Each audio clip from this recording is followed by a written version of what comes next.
with chili on my shirt. I didn't know I had chili Oh, on that's kind of like sweet and cute in its own way. I like it. But I had like a panic attack and I made her feel my heart and she thought I was dying. She's like, what's wrong? And I go, listen, I need to tell you something. She goes, spit it out. Are you okay? Yeah. Do you smell toast? And I was Yeah, that is it. And then I was like, I want you to marry me. And I just like kind of fumbled this ring out. So it went from the most beautiful thing ever to... I would be kind of offended if someone had a panic attack while they were asking me. I would assume it was because they were nervous about it. It was because I was so excited. Oh, and that's I knew, nice. When you're holding that ring and you know you're about to do that, that's a hard secret to keep. I imagine. And, you know, yeah. And her parents came over. I asked permission. I did the whole thing. Oh, that's very nice. But you don't want to... Do you want to get married? Because I know you don't want kids. I am married. I'm divorced. I'm in the middle of a divorce. Well, wait a minute now. Hold on. I didn't know anything about this. Yeah, I'm going to tell you about, but hang on, let me just tell you what happened with Lisa. So he does everything she says. Con's wife. He does everything she wants, proposes in Central Park, comes to work Monday. It was such a surprise. I didn't know. And I'm like, oh, you fucking cunt. I know the truth. And she told everyone her little lie about, I had no idea. And he did this and everyone clapped in Central Park. And then she fucked the British 60-year-old guy who looked like someone out of the Goonies. She would have sex with him at the Chelsea Hotel. So all kinds of shit in my office is going on at the Chelsea Hotel. I was going to say, what's going on? You know, she said to me, she came. Was she Nancy Spungen? No, she went to lunch with this British guy, the guy that worked in our office in the IT department. It's hard not to fuck a 60-year-old British guy, in all honesty. He wasn't like that. He was Hello, darling. How are we today? Like, I guess he was probably more sophisticated than her husband with the Mickey Mouse tie. So they go to lunch. She comes back. Her shirt's on backwards. Her hair's messed up. I see her in the bathroom. She goes, if you ever want a quickie, you can rent by the hour at the Chelsea Hotel. I go, but your boyfriend works in Connecticut. And she's like, oh, and that was so obvious they were fucking. It was the weirdest place I ever worked. But anyway, that's what kind of kept me going. Am I old-fashioned that cheating to me... No, I guess it's not old-fashioned. Maybe it's new. I don't know where I stand, but I'll get a female perspective. To me, cheating, I'd rather you murder someone than cheat on me. Oh, I have a different... I'm just a weirdo who might be like a man. I don't... Because my wife's the guy in the relationship. Okay. She wants to have sex quickly, and I'll say, like, do you want to have sex? And she goes, can you fuck me, like, right now? Because it's like a commercial during the Barefoot Contessa. Can we get this going? And I'm like, whoa, let's warm up a little, kitty cat. Let's get it going. Yeah. Like, because I'm like an old man. Maybe I have a bad prostate or something. I need some warming up. Well, I'm kind of both, but cheating to me, here's the thing. Here's why I never know. When I'm truly in love with someone, I get jealous. And even jealous about things that aren't real. You know what I mean? Oh, because you're kind of crazy. No, because you love someone so much that you just like, please don't cheat. Okay. Please what don't about have loving something them so much that you trust them implicitly and it never even crosses your radar? Yes, I've never snooped or anything like that. But there'll just be times in my life, there have been times in my life where suddenly, it's been a year and your boyfriend has a new friend that's a girl and you're like, all right. Like that gets a little bit threatening. And then in those moments, I've been like, God, I hope he doesn't cheat or please don't cheat. Or just, please, I'm more like, please never let me know as long as you were married? But I was married. And did you feel this way when you were married? Well, I wasn't in love and I didn't know it. And so I did feel that way. I asked him if we could have an open relationship. Oh, my God. And he was like, no. And I was like, but we're not doing anything. Matty Boy just perked up. Like, this might be my dream woman. I know, because I don't want even a relationship right now. Like, I'm in my industrial phase, and I'm busy, and I'm not going to regret later. Oh, I didn't. You just wrote Atlas Shrugged. You got to, Wait, what?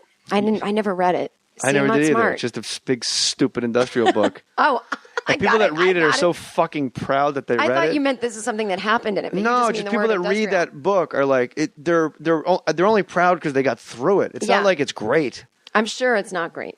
No, it's whatever. So you were married, but you were never in love. I don't think so. I know so on my side.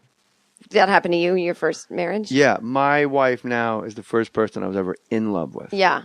I think that... Second one's the charm, Jen. I think here's the thing, too. And this is maybe what happened to you why you weren't sure. When I was in my 20s, there'd be excitement, passion, drama. I'm not very dramatic, but passion, drama, excitement. I love them. I feel it right away. And I was right about those guys. They were really good people. It just didn't work out because ultimately we wanted different things. And there was only so far you could go, but it was love. They were Mickey Mouse ties. It was, no. Is that a non-starter for you? A Mickey Mouse tie? Oh, yeah. All right. Even a tie. It was like love at first sight and it went well. With the new guy at 30, I remember going to my therapist and going, I feel like I feel like I want like lovers or be like a George Clooney, a new boyfriend every year or something. But I feel like every guy I date or sleep with or something really doesn't believe me and they act like, one and done. or they're whatever. I go, so I guess there's really no such thing as what I want. And she was like, probably not. She's a little traditional. And I was like, so maybe I'll just, I can't be like this forever. Maybe just if I meet someone nice, whatever. So I met my husband, nice guy. I'm not overly like turned on when I'm around him. I think he's adorable. I want to hug him and kiss him. But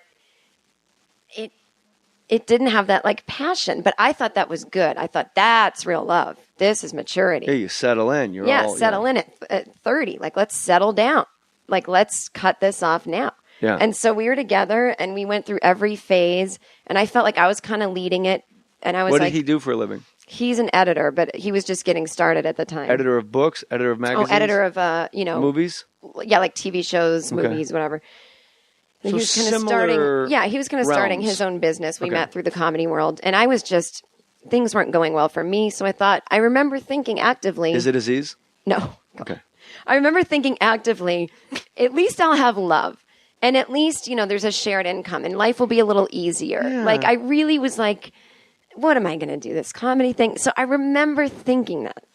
But like in moments. And then in moments I'd be like, I'm really in love. This is fun.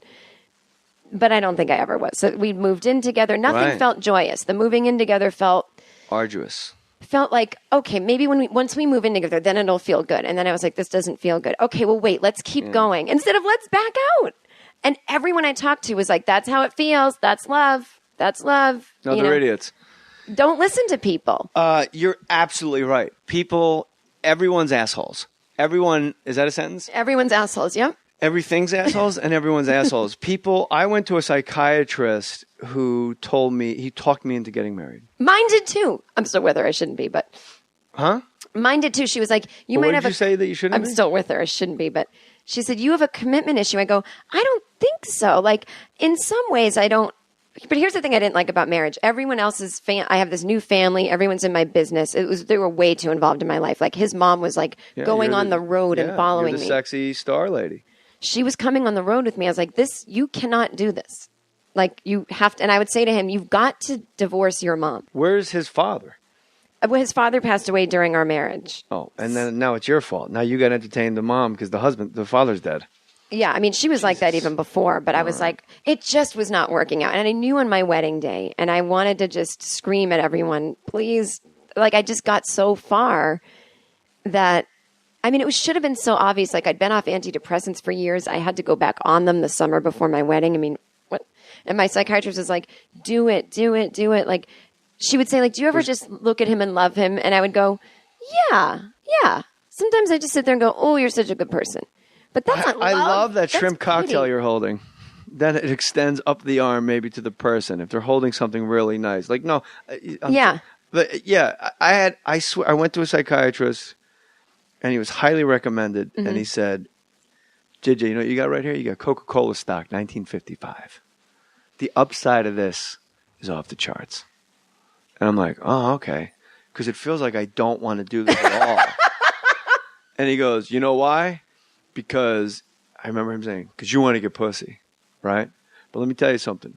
You're going to get famous, and she's the only person that knew you before you were famous, which, by the way, wasn't true. Right. Everywhere you go for the rest of your life, you're never going to know if that person saw you and said, hey, he's really interesting, or, oh, my God, that's Jay Mohr from TV. And I was doing like MTV's lip service. Yeah. And this guy's like, well, look, man, you're hot shit. You're on MTV during the day, and 15-year-olds are lip-syncing to fucking Jesus Jones records. You might want to wrap this up quick before it gets out of hand. You're going to need a pussy helmet if this goes the way it's supposed to go. So I did it. And it was these. Here's the thing with marriage, and exactly what you said. It doesn't fix anything. Mm-hmm. Having a kid doesn't fix anything. Mm-hmm. It's literally like if you have a sore elbow going in, it's just going to get more inflamed and worse later. If you're unsure, if you're listening to this podcast. If you're unsure, you know the difference.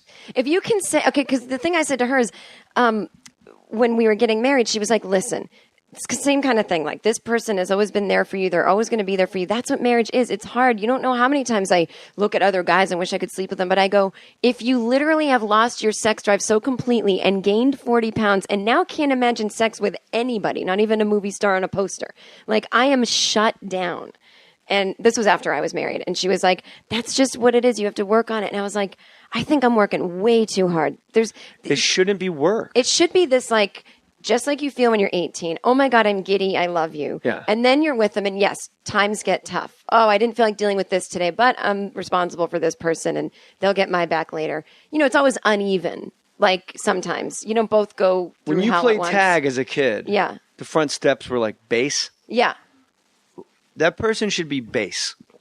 Yeah. Like no matter what happens at work or at a club or at Chelsea lately or here or on a movie set, you go home and you're like, you can't touch me. And you're so excited about it. Yeah. And I think that sometimes, yes, once in a while, you might go, oh man, what would it be like to be on the other side? And then you look at the person, you remember the passion and the love, and you go, oh, I'm right where I should be. But if you have it the other way completely, where you're only thinking about getting out, and once in a while you look at them and go, it's okay, that's wrong. Here's how it goes in my head in my house. And again, keep in mind, I'm like the woman. Mm-hmm. I go, I wonder what it'd be like to have sex. Oh, you know what? I could just go fuck my wife right now. Right. Like she's in the house. I have someone with a vagina that'll have sex with me in house. Right. There's no outsourcing. Right. My wife caught me masturbating once in a hotel right when we were first dating. And she kept it to herself. And we're driving to Vegas like 6 months later. And she goes, remember the time you were jerking off at Shutters? And I'm like, what? No, I can't even reach. I have weird arms. And she goes, no, I saw you. You were wearing your Jets pajamas. Like she knew, like she had it all. That's so sad. She just knew, and I'm like, oh my God, the fact that I wear Jets pajamas. Well, just that they were on. Yeah, well, you know, because you got to pull them up quick if they come in the other room. So were you looking at anything or just thinking? I was watching porno. It was like a 2-room suite at a hotel. I would be fine with the porn.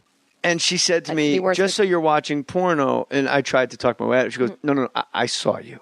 And I go, oh, okay. And she wasn't like cunty about it. It was super matter of fact. She goes, I just want to know, is that important to you? And I go, porn? And she goes, yeah. But she just said it so pragmatically, matter of factly.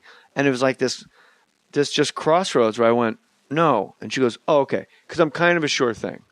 Like, just wake me up. And I went, oh, okay. And that's nice. Then that was that. Yeah, I mean, if she's giving you all that she can and you just like, I need it for stress, like that's fine. But I like guys. That's the problem. No. Oh, I was like, oh fuck. I can't. Yeah, but I have like the libido of like a 70-year-old man. Which is what? Not good? Bad. Oh no, it's terrible. It's bad. Oh, okay. Like when I go to acupuncture, I'm like, what's wrong with me? Right. I have Stick a needle I have a right low in the sperm dong. count. I'm like an old man in the dong. What did you say? Stick a needle right in the dong. You did say dong. I know. I just want to make sure you said dong.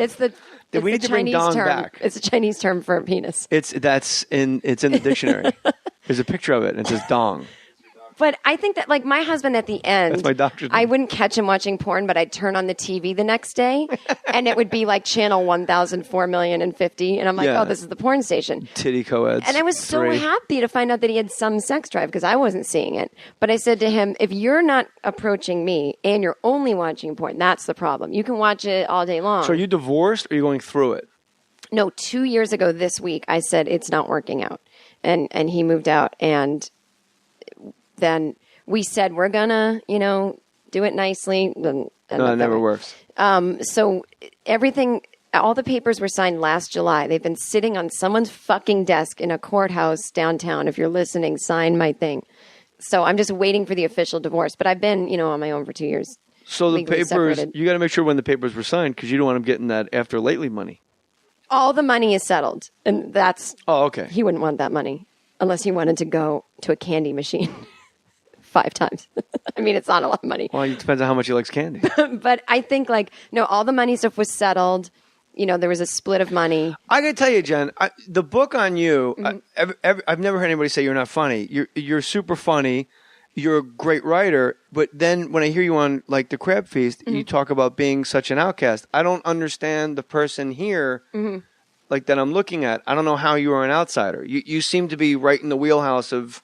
I fit in with the comedy world, I feel like. Is it just for both comics? Yeah, because I mean, when I go to my friends' houses and they're not in the business and it's dinner time and the kid is at the table and they're talking about this, I can't take it anymore. Like that kind of thing. Like our house. I feel like just an outsider. teaching my son how to fart.